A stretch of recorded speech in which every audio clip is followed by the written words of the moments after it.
And he gave certain economic points. That economic reasons why we should have vegetarian food. It's more economical, according to Mr. Zaveri.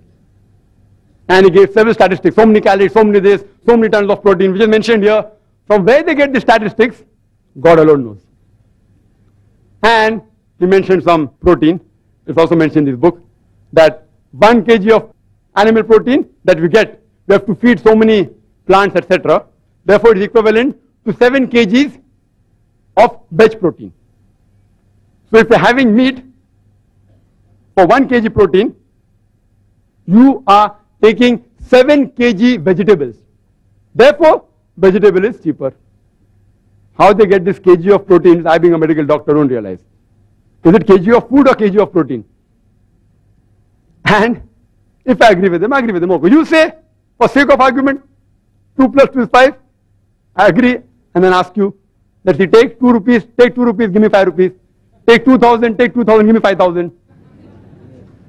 Similarly, if I agree it is right, all the statistics, then I tell that the vegetarians, they should thank the non-vegetarians. You know why? Because if we would not have slaughtered the animal for food, it would have lived for another 5 to 10 years. And in that time, you would have had the vegetables of 7 to 8 people for a few years. So you should thank us from preventing the animal from eating your vegetable food.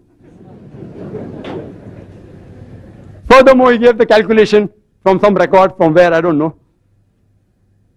1:14, the land that you graze required for animal is 14 times more than the land required for food, etc. Same example is given here that the land required to produce 1 ton of beef, the same land you can feed 5 average families. 1 ton of beef is equivalent to 10 or 20 tons of veg food. And the land required to graze an animal can raise 5 average families.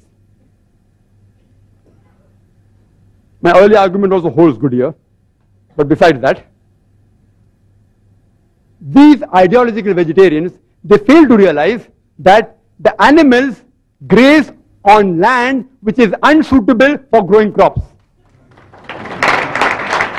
They eat the plants which is inedible for the human beings, like husk and stalks, corn stalks. They don't eat plants which are edible for the human beings. Yes, they can eat. But when they enter the fields, the farmer, but natural, takes them out of the field. Why? To cause loss. Yes, if you have excess of crop, etc., there are certain governments who even feed them. And there are nomadic populations who make their living by grazing animals on land which is unsuitable for crop growing. But they eat the vegetation which is inedible to the human beings and they make their living. Even the animal lives, even the human being lives. And today, according to UN report, about 23% approximately of the land in the world is used for pastures, 23% for forest, less than 10% for cultivation. The remaining 45% majority can yet be used for growing crops. Why don't you use that? Why are you running after the food of the animals, poor living creatures? Let them live, let them eat. Why are you stopping them from eating? If the non-vegetarians stop slaughtering the cattle, do you know that there will be overpopulation of cattle? Overpopulation. I am aware that human beings, they raise animals for food. That means by methods, they increase the multiplication of the animals. But if suppose I agree that from today, all non-vegetarians stop raising animals for food and stop killing them for food, yet they will grow in population. You know why? Human beings. In all these years, our population is increasing. Even with all the family planning method, with all the birth control, hum do hamare do, yet we are increasing. There is no birth control method among the cattle, and the gestation is less than the human beings. 5 months to 6 months to 8 months, less than the human beings, and they multiply faster. So if we stop killing and stop raising, yet within a few decades, you'll have problems not of overpopulation of human beings, of overpopulation of cattle. How are you going to solve it? There are various nutrition He talked about protein, etc. If time permits, I will speak in the rebuttal. I would like to make a statement of Dr. George R. Kerr, which is sufficient to counter all his arguments on health. Dr. George R. Kerr, he is the professor of nutrition in the University of Texas. Why I'm giving the designation, you can come to know that these people actually specialize in catching health fraud. People who deal in fraud in health. He says that virtually all authors of the diet and disease books, they propose hypotheses which are untested, ill-tested, unfound, unlikely, or disproved. I would like to repeat. Dr. George R. Kerr says virtually all authors of books on diet and disease, they propose hypothesis which is ill-tested, unfound, non-tested, unlikely, or disproved. Time is running short. I would like to make the statement that's given by the American Council on Science and Health. Just a statement. See, they are experts. These quotation of research aren't scientific facts.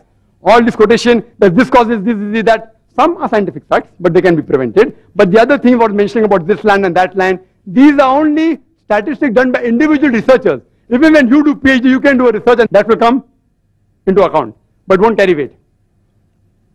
American Council on Science and Health says that a person need not abstain from meat and be a vegetarian to have a healthy diet.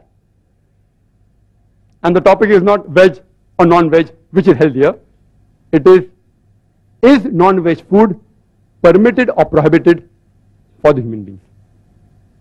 And I will list out the points in summary to make it easier for Mr. Zaveri to answer in the rebuttal. Point number 1. There is not a single major religion which bans or prohibits all non-veg food in general. Point number 2. Geographical places like Arctic, Eskimos live.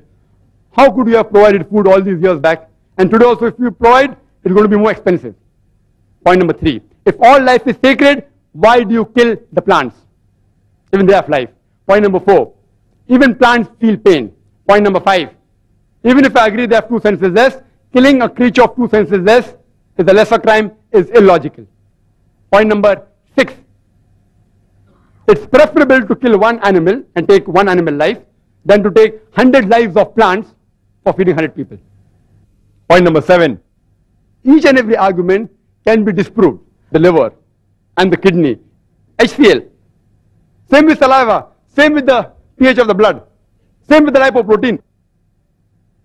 Point number 8. The human beings have an omnivorous set of teeth for eating veg as well as non-veg. Point number 9. They have a digestive system which can digest both veg and non-veg and have proved it scientifically approved by the enzymes. Point number 10. Primitive man was non-veg. So you can't say it's prohibited for human beings. Human beings means even for that person. Point number 11.